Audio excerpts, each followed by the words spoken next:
new Stanford study found that while the polls were quite successful at predicting Clinton's numbers in states with paper trails, Clinton overperformed by an average of 9% in the states that use electronic voting machines but fail to provide paper evidence.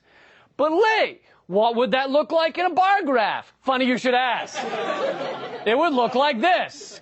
And that big red bar, if it were a 5-year-old in a school play, would go, I'm a little election fraud, short and stout. And if you say there's not fraud, get the fuck out, all right? No, seriously, I realize I'm 5, but you're a fucking moron. But Lee, if you're saying the voting machines were rigged, wouldn't that require that someone high up at the voting machine companies wanted Hillary Clinton to win? Funny you should ask.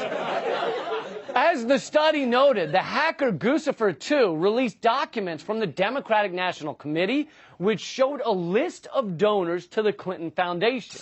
2 of the 3 companies that control the electronic voting market, namely Dominion Voting and HIG Capital, i.e. Hart InterCivic, are on this list of big money donors.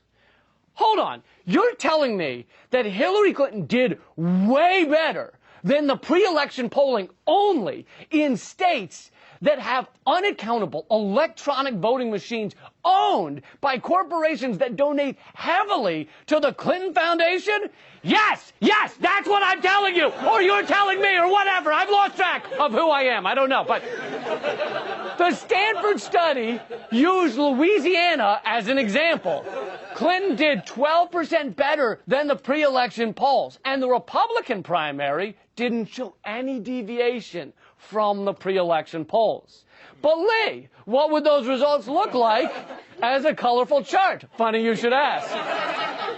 Green means the vote matched the pre-election polling. Red means it was way off in favor of Hillary Clinton. And just like receiving ugly-ass Christmas socks, this should make us very angry. That's why they look like Christmas socks. In this Stanford study, they present other proof that I don't have time to get into now that the primary election was rigged in certain states. But still, the mainstream media refuses to talk about this. However, I think I solved this problem. It occurred to me, what if I made a chart that the media couldn't resist? Like they just loved it. They had to talk about it. So as you can see from the chart, the bigger the crashing plane, the more deviation there was from pre-election polling. The Democratic primary had a huge crashing airplane. Did you see that, CNN? That's very exciting for you. You should talk about this.